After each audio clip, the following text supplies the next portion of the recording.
Hello.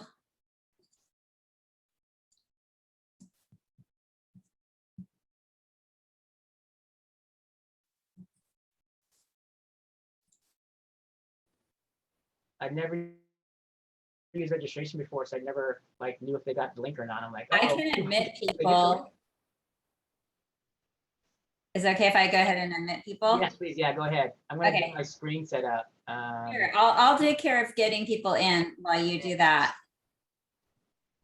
Welcome, everyone. Hi, Gretchen. Hi, Nancy. Hi, Terry.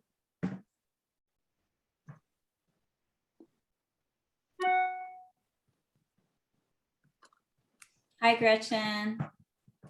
Looks like we all made the hyperspace leap. It's so tricky. It is, yeah. I'm going to try to share just a portion of my screen so I can see people too.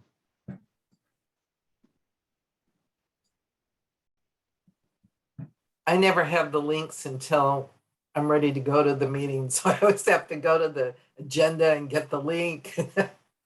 But yeah, well, we were both just in the big room too. So was I. Yeah. Regrouping here. Hi, everyone. How is the visual? Can you see the one slide? Yep. Okay, good. Thanks.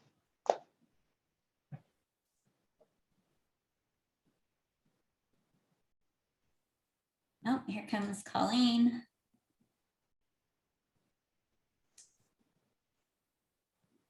So thanks to everybody for sticking with us through this whole thing. I think I've seen most of your names on pretty much every session. So it's awesome to have everyone here. Yeah, thank you, everyone. It's been this is our pre-fall week. So it's meeting after meeting, after presentation, after a flex activity to presentation. So I'm triple tasking. Hey, we're wrapping our first week. Wow. This was our first week of classes. So I'm grateful that we're virtual for that reason. Yes. So we're crazy. We start classes on Thursday. I mean, yesterday we started, not on Monday, but on Thursday. Like, okay. Let's And keep everybody on their toes, right? Yeah. Nancy, what system are you part of? Cal Poly Pomona. Oh, okay. Yeah, I'm at Cal Poly Slow also. We don't start for another month there. So I have my chance to get ready here at Cuesta and get that underway before I have to hit that. But yeah. That's because slow is still the only CSU on quarters.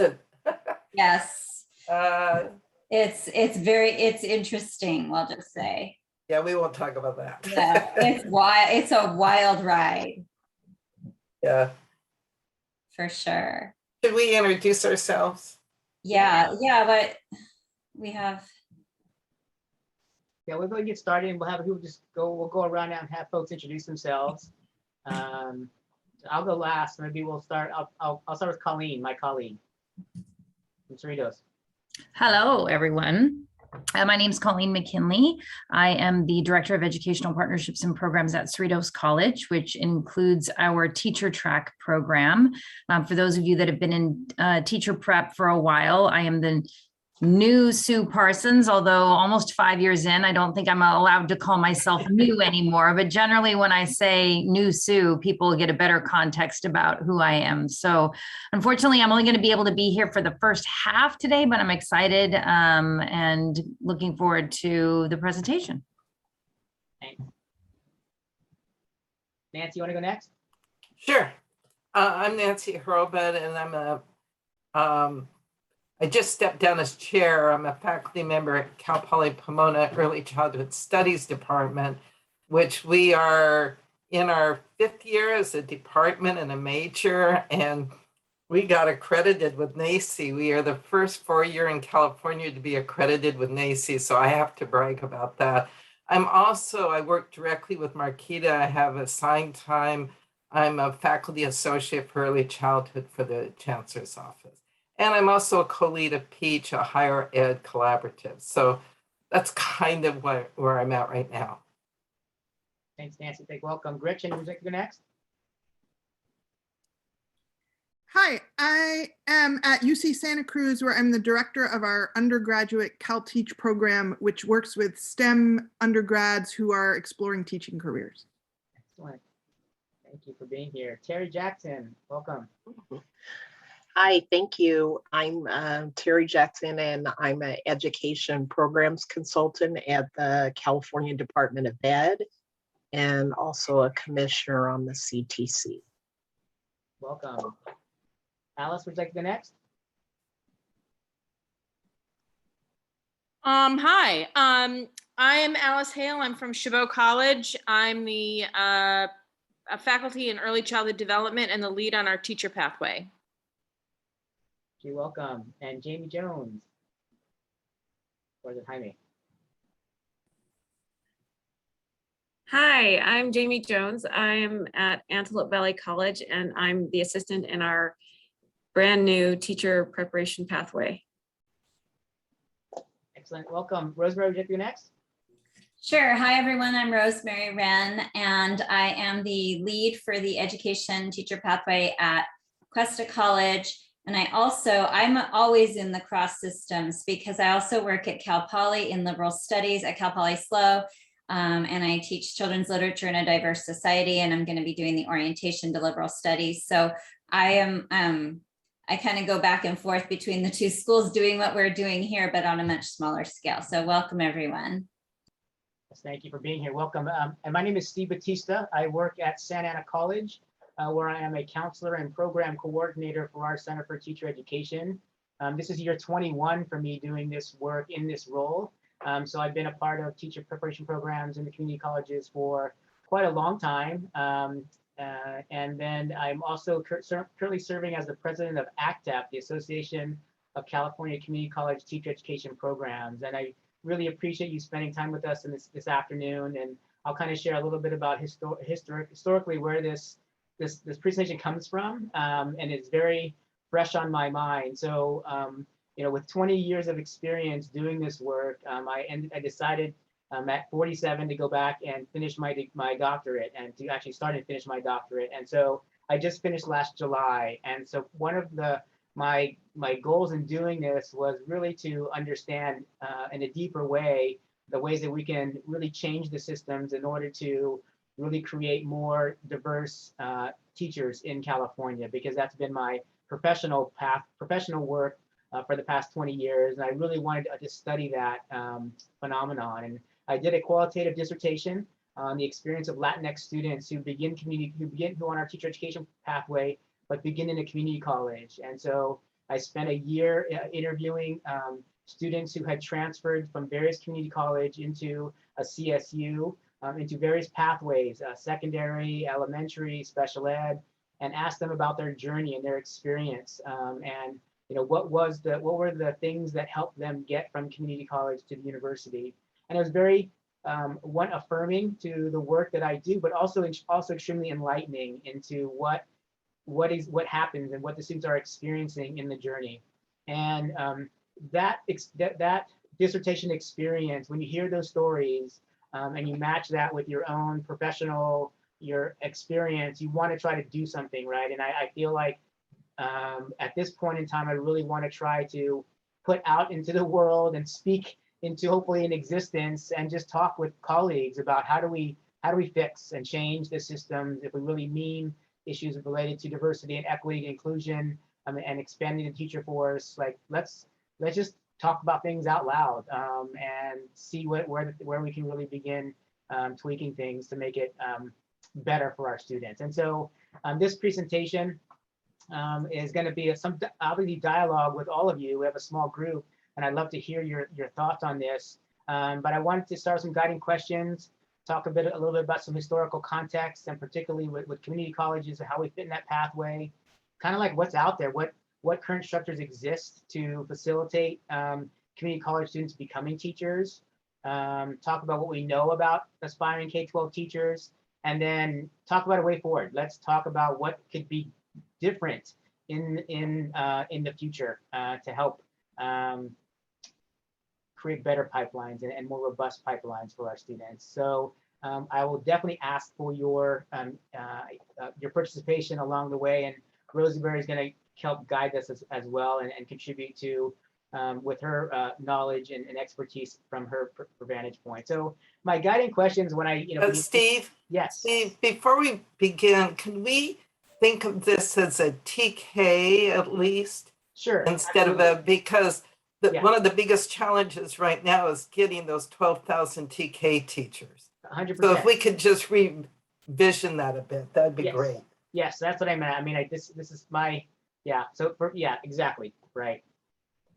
So in terms of the guiding questions and the things that, I think about and kind of keep me up at night, I think about, what could teacher education pathways look like if they began actually when students not just entered college, but actually decided to become a teacher. Because, if you've worked with students who want to become teachers, there's, over half or more want to become teachers before they enter higher education or as soon as they enter higher education. So, what would that look like? What would the curriculum look like? What would the entry points look like? What would, how could we create multiple points of completion so that they could step in and off the on-ramps of teacher education? And then what would the early field work and apprenticeships and employment opportunities look like if we really thought about teacher development and teacher preparation from the very beginning the student or the individual decided to become a teacher, whatever point that would be. And then the second question is like, what are some of the systemic or structural barriers that kind of limit our capacity to develop these types of robust pathways? Like what's in place right now that are creating the barriers for us to do those things?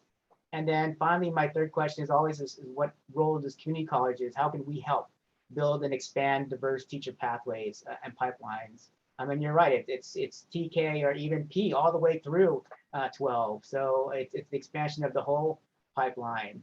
So I just want to, I'll pause here and ask, does anyone maybe respond to any of these guiding questions in terms of, what would it look like? What could it look like? What are some of the barriers and maybe what are some of the roles that community colleges can play? I'm going to speak up a little bit because early childhood has already done a lot of this in some ways. We still have barriers. It's certainly far from done. But I don't know, 15 years ago, Nancy Brown brought a group together to come up with a curriculum alignment project, which actually aligned 8 courses across the community colleges. And then I was actually a member of that group. She invited some CSU members. And then the CSU got together and got a group together to articulate this. And this was way before the ADT or whatever. And now we have Peach. Peach is a higher ed collaborative of ECE that is UC, CSU's,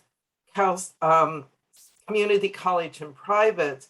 And we meet a lot to get together and discuss it. And now we have also joined with it's TPP and with the Tri-CECE and there are 6 of us, CalBACs, there's 6 of us who have joined together and we discuss these things all the time. So I think one of the things the K-12 system, and I'm using K-12 specifically, needs to do is to try to get aligned and communicate, because I think we are so overwhelmed by all the communication we have.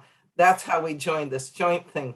I think it's a really positive model. And so when the ADT came, we just had the courses. We really didn't have to do anything. I just wanted to kind of give that as a model to kind of look at. And, I work with every day of the week, I have meetings with community college faculty. And I've been doing that for years. So I don't think I think we have got some models that are really quite.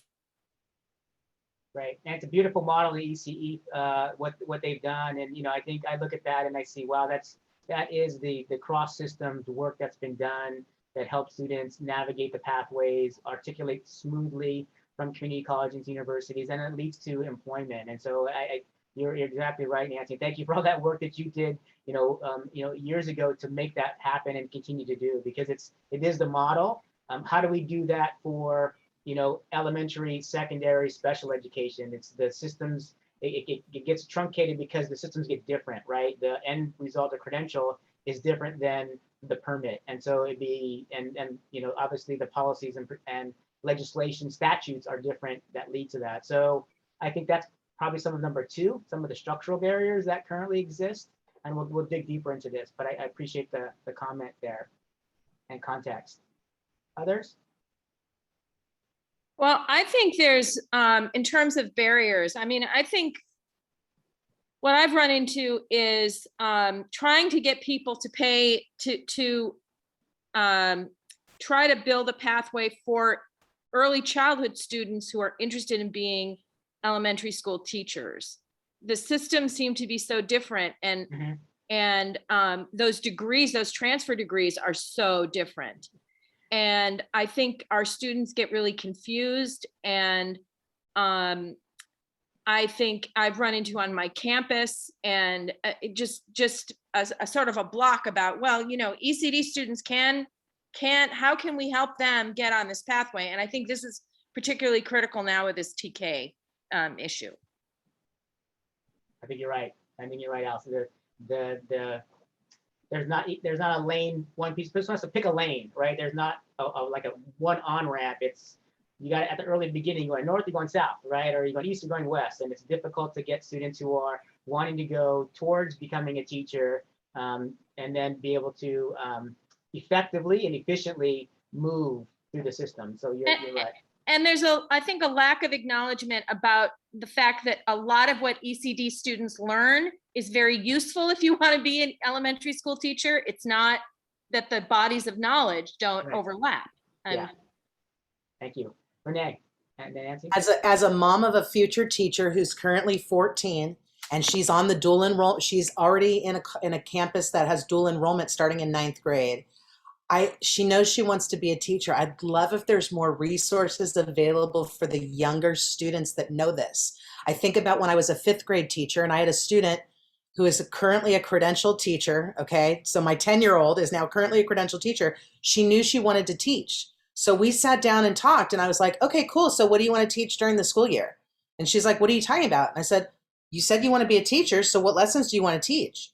And over the course of the year, she taught all sorts of different kind of breakouts to the students. I had her tutoring kids. I don't know why we don't have those rich opportunities as early as possible. Right. She was on a junior high campus that had a fully functioning preschool program with 5 preschool classrooms. Why the heck didn't that junior high have those? Because they have a student service program. Why didn't they have those kids in the preschool who want to be teachers? Right. Yeah, and if I could just respond to Renee, because I'm gonna ask y'all to disrupt your thinking a little bit too here about the pathways about getting people into our teacher preparation programs, and it goes along with what Renee is saying. We need to look into kindergarten and 1st grade and see what kind of messages our students are getting about becoming educators themselves. And because so many of our students are made to feel like they do not belong in school because of the biases and the lack of representation in the curriculum and the lack of culturally responsive and sustaining pedagogies, why would you want to enter a profession where you've been clearly omitted from the story? And so what Renee is saying is, yes, we have these opportunities to give our young people the chance to interact with others, to figure out if they like teaching, but also we need to be looking at the way we're training up our current pre-service teachers so that when they get into these classrooms with little ones, those little ones feel like they belong in school, because we can't get people to become teachers who don't think they belong in school.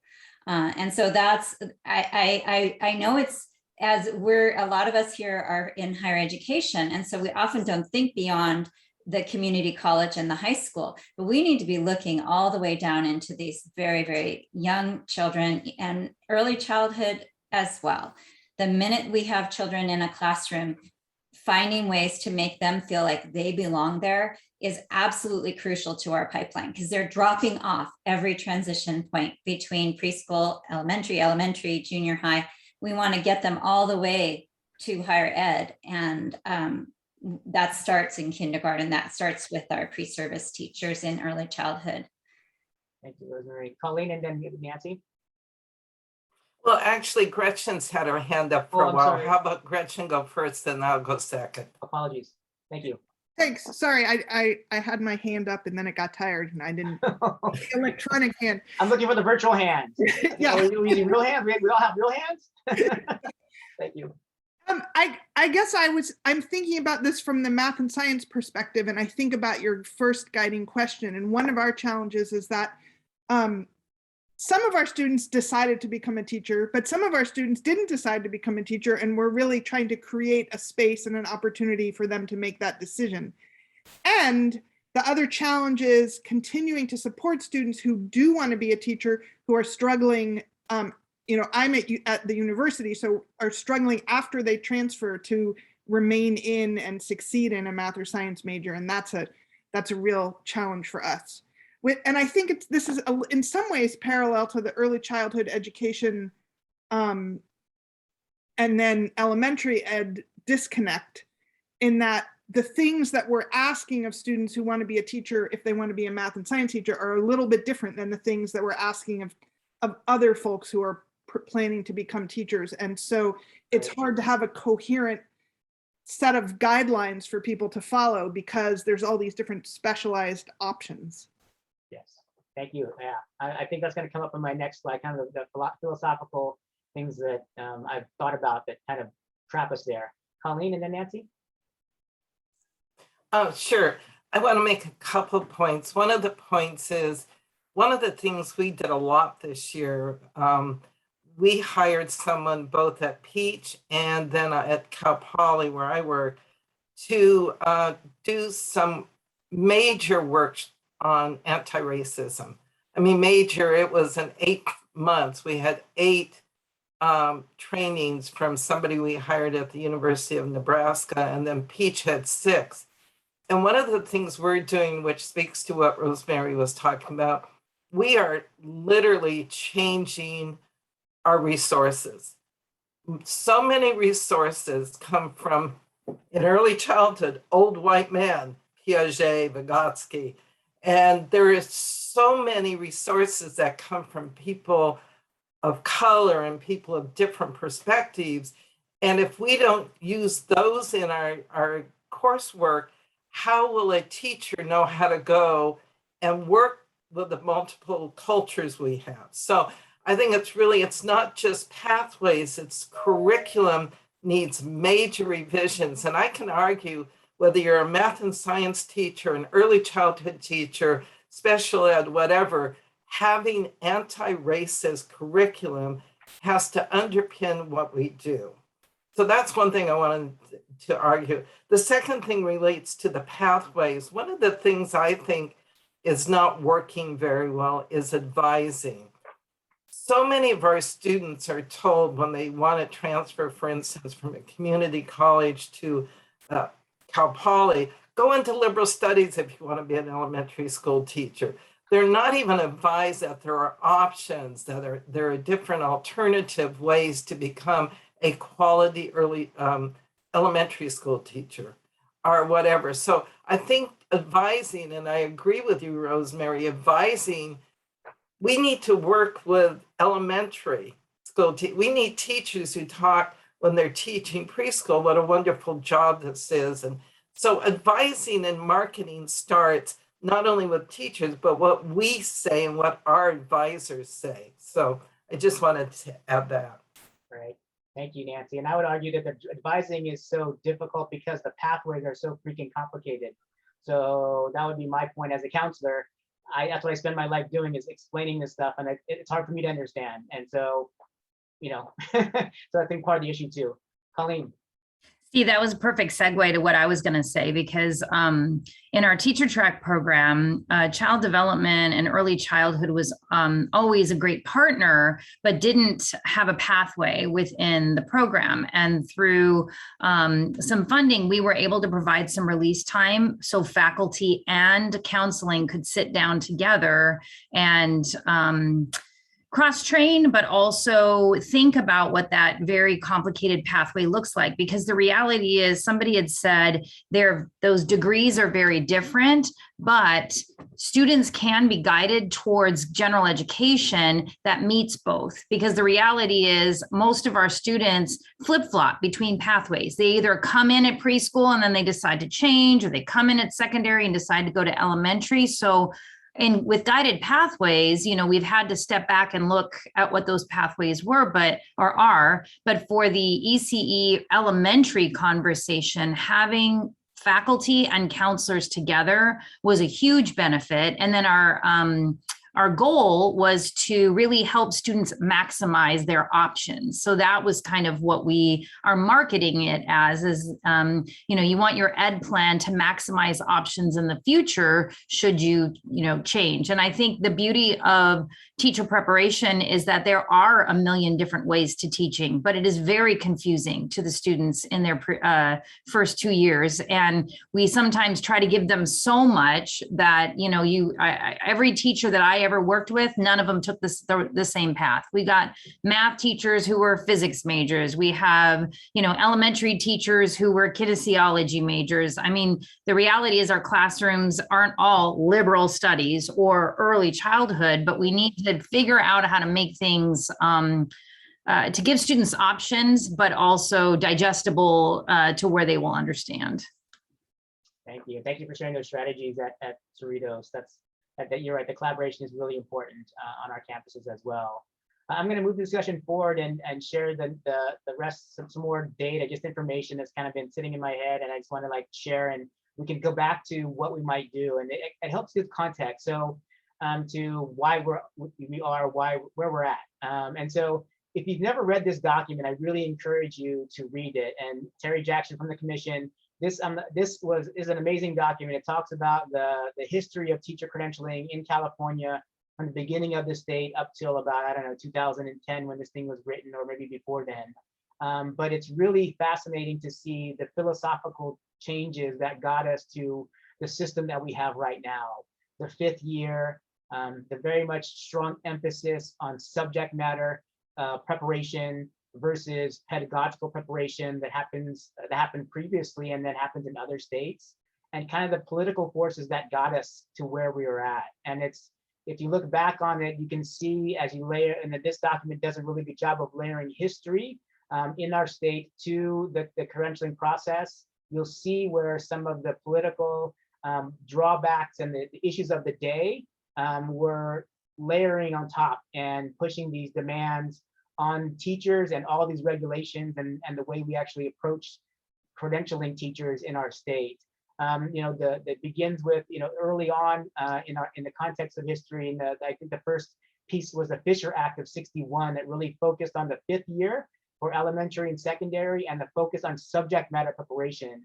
And it was really in response to what was happening with the space race with Russia and this idea of United States supremacy in the world, and our need for teachers to have the basics, teaching the basics, and moving away from more of the pedagogical understanding of teaching to more just, we're just going to train teachers with subject matter preparation, and then the pedagogical approaches were like an afterthought. And so it's really a fascinating document to read through and to understand the history. I'm sure many of you do who teach education in your colleges, but it's super fascinating.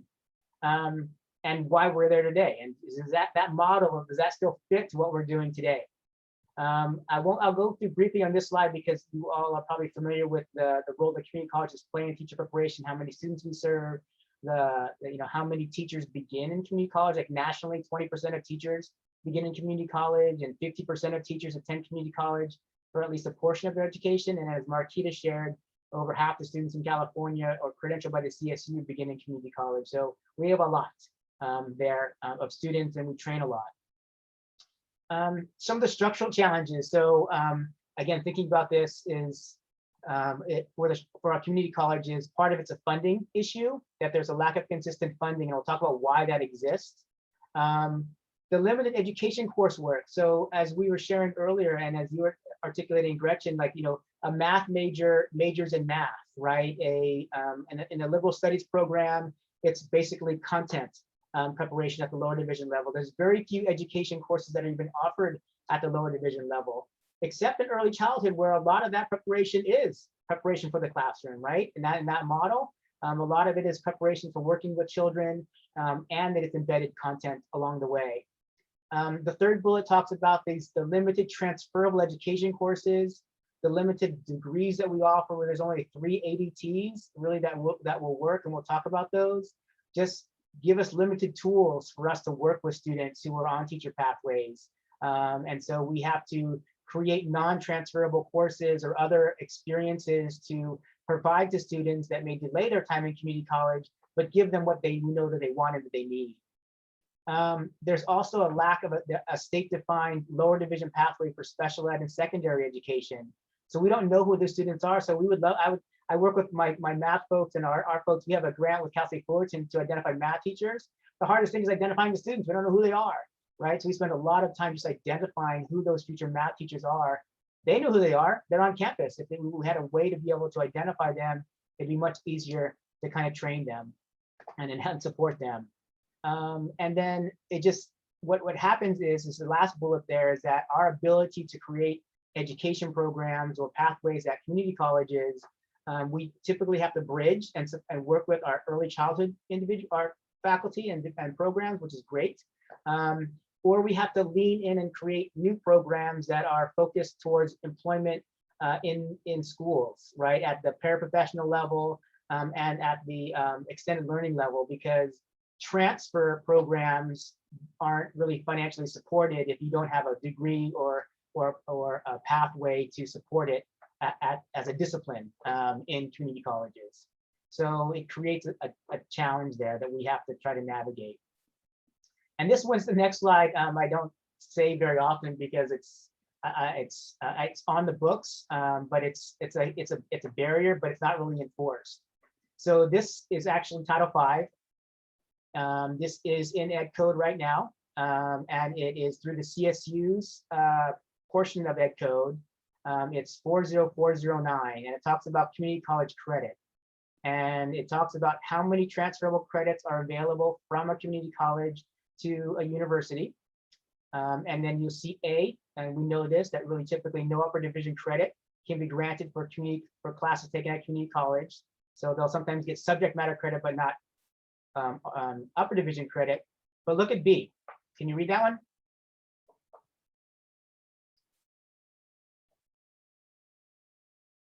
So Ed Code actually says no more than 6 semester units of education courses taken in a community college can be applied towards a bachelor's degree or the professional preparation requirements of a teacher education basic credential program. And so Ed Code actually limits how much education coursework can be applied and taught at the community college level. Steve, So, yeah. I have a question. How are education courses defined? Does it mean that it has an EDU rubric or? That's I don't know, but my thinking of this for several years, it is the EDU rubric, right? Well, we have tons of education courses. We've created probably 10 or 12, right, at our own campus, right? They're various courses, and they're 100 level or baccalaureate level. So our universities, local universities, take them. And I know hundreds of community colleges around have done the same thing. But in statute, this is what is there. And so historically, I'm not sure what the rationale was. It'd be interesting to know when this was put in and what the rationale was. Is it to prevent community colleges from offering credential programs? You know, what is the rationale? But that exists in statute. So let me add, you know, our course, well, first off, there's a lot of education courses in child development that we can take. I mean, the ADT has at least 5 teacher prep courses, but they're ECE courses, so they aren't ed. But I also want to tell you, we cannot, up until 2 years ago, we could not give a degree in education at the CSU, a bachelor's degree. That's only new. So it's not just the community colleges, it was also the CSUs had limits to what they could do. right. So I just wanted to bring that up because I think it's important to put it in a broader context and not just the limited context. Thank you, Nancy. So that, I mean, looking at just kind of the landscape of how community colleges and the current landscape of teacher preparation is focused on subject matter content, it limits our capacity and the ability to really help with the teacher education piece of it, right? That I think we would want to infuse as early as we could when a student wants to become a teacher and help that teacher development along the trajectory. And so I put together, Rosemary and I put together a slide here thinking about, what do we know about aspiring and K-12 teachers in terms of their journey, and in terms of their experience when they come to higher education. One of these, the ideas is that I shared earlier that many students who want to become educators know they want to become educators before they enter college, right? And then let's say we have a student who wants to be a math teacher and they enter college. There's no pathway that says math teacher. There's a pathway that says math, right? And we ask them then to endure all the content courses. And then if you are able to endure all the content courses and possibly make it to upper division, then we'll give you an education course that will begin helping you prepare for the career. And so we have typically nothing at the lower division level that will help that student if they begin a community college to really grab a hold of their major and their career interest at the very beginning. And so that, I think that's a big area that I would hope we would want to try to address if we could, in creating, rethinking a pathway that began when students, either entered college or began deciding they wanted to become a teacher. Thinking about why students become teachers, and I think we already talked about this, that they have deeply personal reasons of why they become educators. Whether it's been a positive or a negative experience in K through 12, and then they had someone along the way that they saw as a mentor or as someone who helped them, then they want to become that person for other future teachers or other future students. And so I think what that shows when I asked as part of my dissertation was that the students are coming with the correct motivation and the correct agency and the correct intentions of why we want them exactly to become teachers, but we're not using that effectively, that motivation effectively, if we say do a liberal studies pathway and take geography and history and science and math and just do subject matter content and don't do anything with that curricularly or even pre-professionally at the very beginning. They desire experiences at the undergraduate level that enhance their career development. My students are always asking me about what kind of classes they could take to help them prepare to become a teacher, and that's why, and a lot of our students gravitate. My students gravitate to the child development bachelor's degree programs because they're getting that while they're developing to become either an elementary school teacher or a special ed teacher. Most of them need to work and go to college, so it would be great if we could provide them with a pathway that leads to some economic mobility, where after 2 years you can get a job doing this. That's part of the education pathway, and that leads to future economic development and eventually becoming a teacher. We know the effectiveness of grow your own programs, where we have teachers or instructional assistants or paraeducators or individuals in our communities who want to do this work. We're already engaged in their work, in their employment, and we train them to become teachers, but we just don't formalize those in an effective way. We do them in kind of grants and those kinds of things, but never really bring those students into the pathway in an effective way or an efficient way. And then I know the students always, again, they need more sustained pre-professional training in educational philosophy and pedagogy. And wouldn't it be great if we could do that from the very beginning when they meet with us and begin working in higher ed or in their education pathway. Rosemary, you wanted to add anything here, or anybody else want to add any things that we kind of know already that are kind of missing? Yeah, and I would love to throw in there a little bit more about, Steve mentioned his dissertation. He's been a doctor a year longer than I have. I just finished mine in May. And my research was in how white women teachers feel about how they can navigate issues of race and racism in the classroom. And so that last point there is something that is striking And that is that there's so much focus on content and curriculum, when we know that content and curriculum is constantly changing, and what we need are better abilities to understand our students who, I am a white woman, I do not have the lived experience of the majority of the students in my classroom. And again, going back to what I was saying about having children feel like they belong in education, unless we can get the majority of our educators who right now are white women to understand the needs and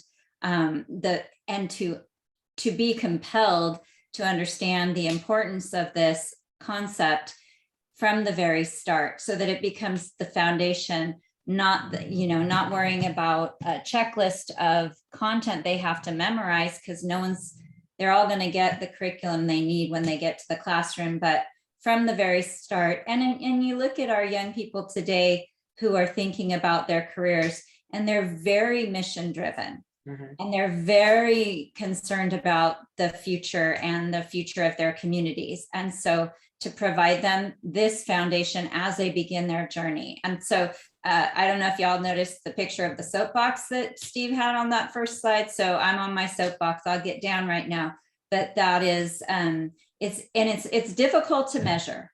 It's difficult to quantify. So it's very difficult to get assessment people on board with it, but it absolutely informs our outcomes and our future teachers. So that I'll get off now. Yeah, and I'll just share a little bit from one of my participants shared in the dissertation. It says, I kind of already knew, I had an idea about becoming a teacher when I left high school, because I noticed that teachers were very influential in my life.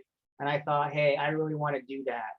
And then I asked the same student about their goal of becoming a teacher and why they want to become a teacher.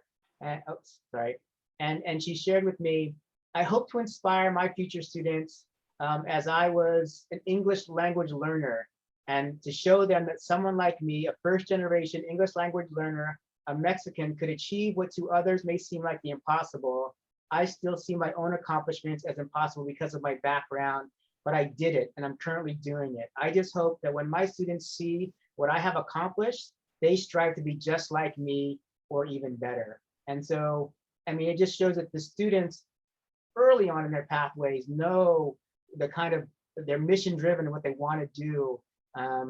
Yet I don't feel like we are capitalizing that strength enough to train them and propel them into becoming a teacher. And sometimes they languish, sometimes they don't finish, but I think it's part of the structural approach is that we don't have enough teeth in the pathway to keep them going forward. Nancy, I'll pull up and ask a question and have you go ahead and respond. Sure. So following up from what Rosemary said, I really think in early childhood, the basic core is it's building relationships. Being a good teacher is building relationships. And so you have to understand how to relate with multiple people, not just who you're used to. So if you leave school knowing nothing more than how to work with people, you probably will learn how to be a good teacher in the way. Excellent point. Absolutely. It's very much about the relationships, right? Very much about the relationships. So in terms of describing the current pathways that exist, right, and the courses that exist. So this is really interesting to me when you look at what's available to a community college student. So we have one CID Education 200 course, and I'm just looking primarily at the elementary, secondary, and special education pathways. So and not early childhood specifically. So we have one education course, Education 200, that is statewide articulated with all the CSUs, and sometimes the CSUs choose not to articulate it for their own various reasons. But if you look at the title of the course, it's called Intro to Elementary Classroom Teaching, because the course is only designed to work for students who want to become elementary school teachers. There is no secondary fieldwork course. There's no special education fieldwork course that is articulated across the systems like EDU 200. The AAT in elementary teacher education includes one EDU course, but I know it does include other early childhood courses, but there's only that one EDU course where the students connect in an EDU classroom if if they're not a child development major, if they're a liberal studies major, it's typically 1, right? We have the early childhood education courses. Those are all wonderful preparation for early childhood. There's no education EDU courses involved with the associate degree for transfer for early childhood. In the child development course AA degree also, there are no EDUC courses. So again, I'm thinking again about the future special education teacher, the future high school teacher, the future elementary school teacher, the EDU, putting them into an EDU course where they're not just meeting with folks who have early childhood background, but possibly a secondary school teacher, future educator. Those aren't on community college campuses. And so those 2 years of subject matter preparation are important, but I think we're losing traction. And then I was going to share there, we have the single subject ADTs, that lead to math and science and English and those kinds of places. And those have 0 EDU courses in them. And so Nancy, yeah, I'm sure you have a comment here. Yeah, go for it. Actually, it's an ADT because it's not just an AA, it's an AS, but that's okay. But sure. Many of the ECE ones, not so much there's a child and adolescent one, not so much that. I mean, there's introduction to curriculum, there's a practicum, there's principles and practices of teaching. Those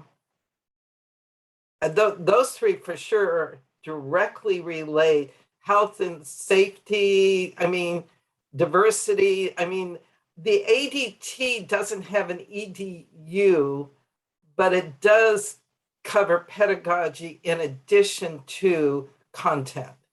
I just think it's really important. Right, that's the associate in science, and you're right, in AST and early childhood education, correct? Yes, that one. Right, and that's right, and the goal of that degree, as I understand it, is to lead students to a bachelor's degree to work in currently the early childhood setting, right? And so it's twofold. Okay, it's to lead them, according to the National Association of the Education of Young Children, our field is birth through 3rd grade. So it's preparing them also, if they want to go into a multiple subjects credential, particularly to teach TK, K, 1st, 2nd, and 3rd. So it's the foundation for that.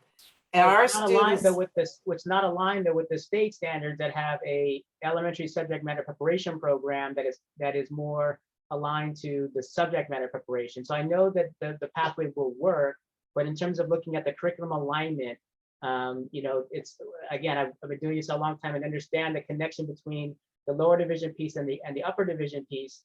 And the students there's the subject matter preparation piece of it all that our state focuses on in the preparation of elementary school teachers is not typically woven into a bachelor's degree in early childhood education. That's not quite true. I have actually prepared a waiver program that went directly into multiple subjects. There is data out to indicate that our students do as well passing the CSAT as liberal studies students do. So when we develop our programs, think about what is the subject matter they need to get to. So it's not directly said that we do that, but Humboldt, Cal Poly, Fullerton, San Francisco State, I can give you a list of CSUs that have design programs so that the students are ready for multiple subjects. Now, we really prepare them through 3rd grade. That's our goal, but ready for it. So it's a hidden agenda. How's that? Right, and that's the challenge, is that's a hidden agenda, right? It shouldn't be hidden. It should be transparent. It should be across. If that is a extremely effective and desirable way to train teachers, let's just make it blanket across, all the CSUs, right? And make it a viable pathway that makes sense. So that's the challenges is like, the students, it's navigating these very challenging and pathways that we've created. I have to tell you, Steve, Marquita and I are working on that. Thank you. Yes. So here's my dream.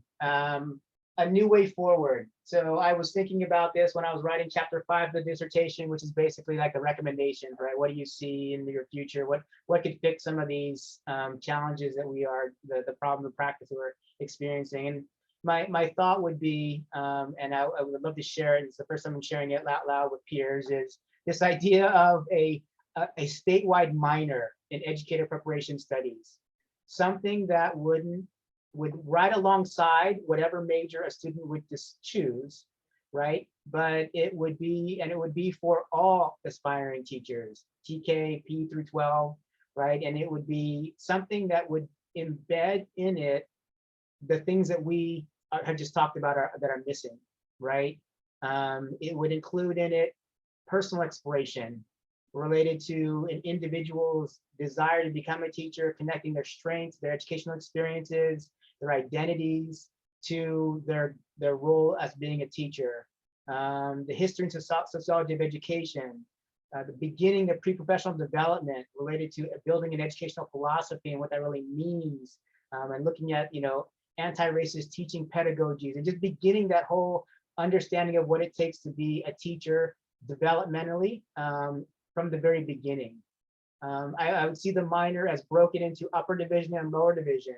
If it was a statewide minor or statewide pathway, then community colleges create a certificate out of it that then would be across all the community colleges and would contain enough education coursework that could facilitate the need for full-time faculty in education, because that's another issue. A lot of community colleges don't have full-time faculty because there's not enough coursework to sustain a load or enrollment, or they don't have enough degrees or certificates in those areas to justify having those programs having support, counseling, all those kinds of things that they may need. And it also includes early field work in multiple settings. As we all talked about, a student enters college maybe with the desire of becoming one type of teacher, but ends up shifting. And it's not because they thought they came in with one desire of maybe becoming an elementary school teacher, and it wasn't 2 semesters in when they had an experience in a preschool classroom, they go, I want to be an early childhood teacher, right? And right now they have to change lanes potentially, right? In this pathway, they wouldn't have to change lanes. They could kind of stay along the same pathway and get supported along their journey of becoming a teacher. And at the same time, weave in some type of content the content that they need in order to teach whatever discipline that they would want. And it would include secondary, and it would include special education.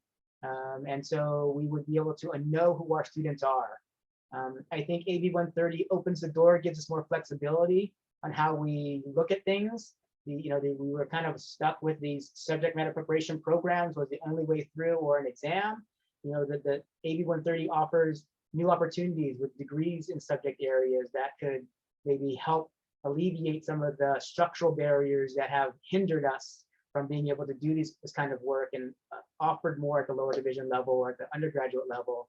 And I know it would tremendously benefit community colleges, because if it was articulated, we could offer them, and we could again partner with our universities, and we could offer the courses to a wider group. We would create sustained programs that don't have to fight for grant funding or hope that we partner with the CSU or whatever, that it would actually be kind of baked into the higher education systems in California.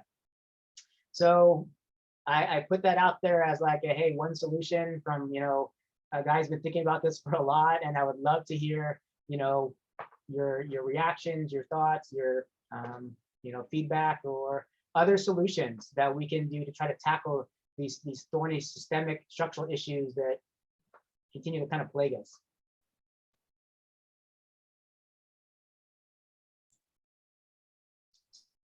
And I think this is such an important conversation for us to have, and we're almost we're going to have to switch back to the main session again in just a little bit. But I feel like, Steve, this is one of exactly the type of conversation that the reason we need to continue meeting and gathering our the folks from all the different systems together, because this is not something that is going to work if just one system is putting it forth. We have to have a mutual understanding and valuing of what this offers to all of us. And you know what Delane was saying yesterday was to get out of our silos and really dig in and create something together. And I think one of the challenges I've noticed in going back and forth between Cal Poly SLO and Cuesta is that we've each developed our own thing,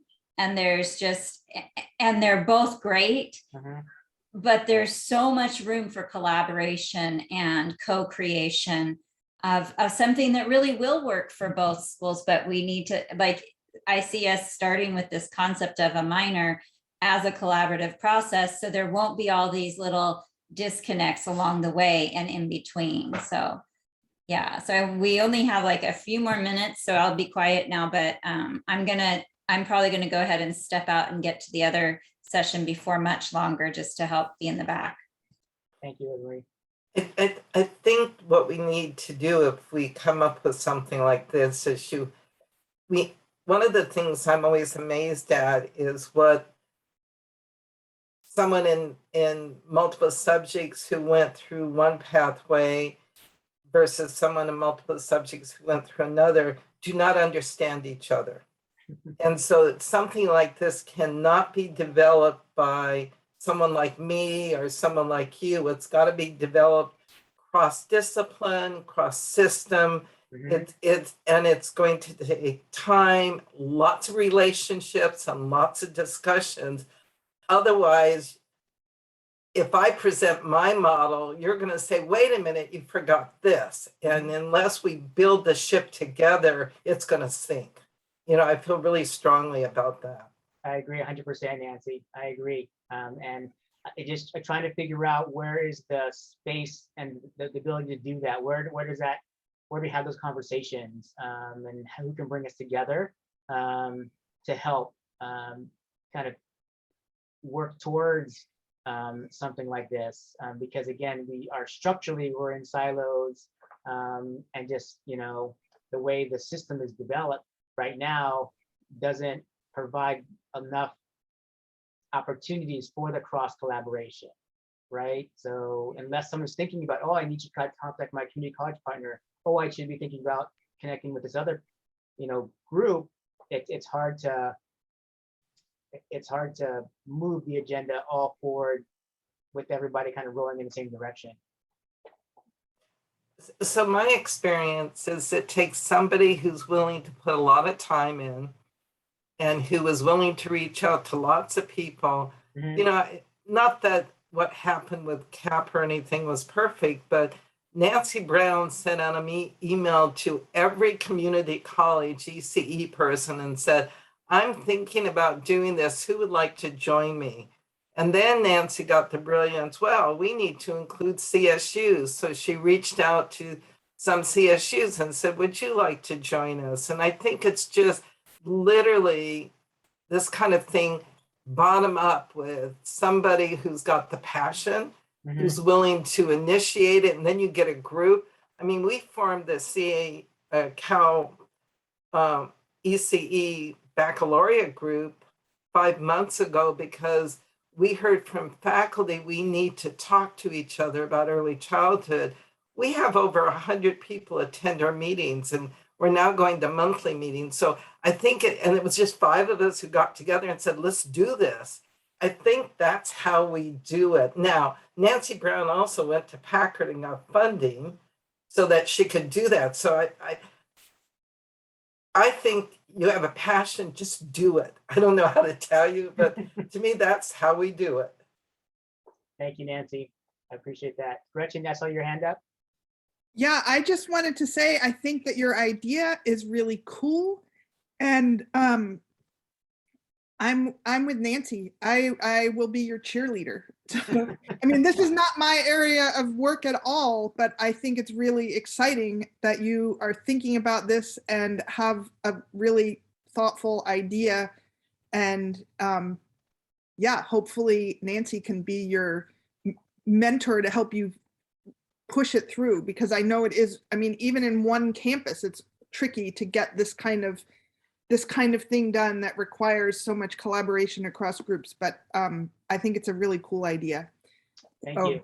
and I also wanted to say to both Steve and Rosemary, it's rare that I meet in one afternoon two people whose dissertations I actually really want to read. That's kind of cool. I look forward to tracking them down and maybe following up with you guys, because I think your work has a lot of implications for me. So, Thank you. Thank you. Yeah, happy to send it to you. If you want to email me, that would be happy to share. great, Yeah. thank you. Others? So I appreciate that. Again, this was my first time speaking it out loud besides me and my dissertation defense. And so I'm happy to see where it goes and to maybe speak with others about this, and maybe, again, trying to get traction or see where we can, or I can try to make inroads to bring people along, because I have that energy now of wanting to do something to carry the torch forward, and maybe this might be something that at least gets people thinking, right?